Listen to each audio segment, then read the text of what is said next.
ये है कनाडा की फेमस आइटम पुटीन, जो अभी अपने को सूरत में मिलने वाली है, वो भी बिल्कुल ऑथेंटिक टेस्ट के साथ। और इनके वहाँ आइस टी, फ्रेंच फ्राइज और कई सारी चीज़ें मिलती है। तो सुरतीस इधर आना मिस मत करना। પિન્ટીન માં શું બનાવવાના તમે?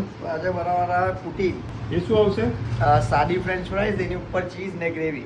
ઓકે, હવે યુનિક કોન્સેપ્ટ લાગે છે કે? હા, આ કેનેડાની એક ડીશ છે. તો કેનેડાની ડીશ હવે સુરતમાં મળશે? યસ, સેમ ટેસ્ટ એવો જ. આ શું નાખ્યું છે બટરમાં? બટરમાં છે garlic, okay, onion, green paper, red paper, yellow mushroom, લાસ્ટમાં બેબી કોર્ન. આ ઓલિવ ઓઇલ.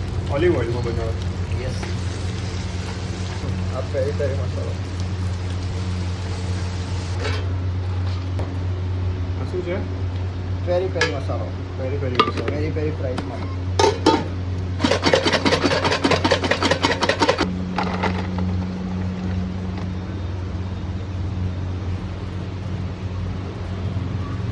આ પુટીનની સ્પેશિયલ ગ્રેવી છે, ઓકે, પ્રોપર ઓથેન્ટિક ટેસ્ટવાળી. Proper authentic taste. જેને બી ડાઉટ હોય ને એને એક વખત ચાખી જવા વિનંતી. આ છે cheese curd. Cheese curd. Yes. અને આ ગ્રીન અનિયન. આ તમારું વેજી પેરી પેરી પુડીન રેડી. ઓકે, હવે તમે ટ્રાય કરો ને મને કેવું લાગ્યું. So tasty, must visit this.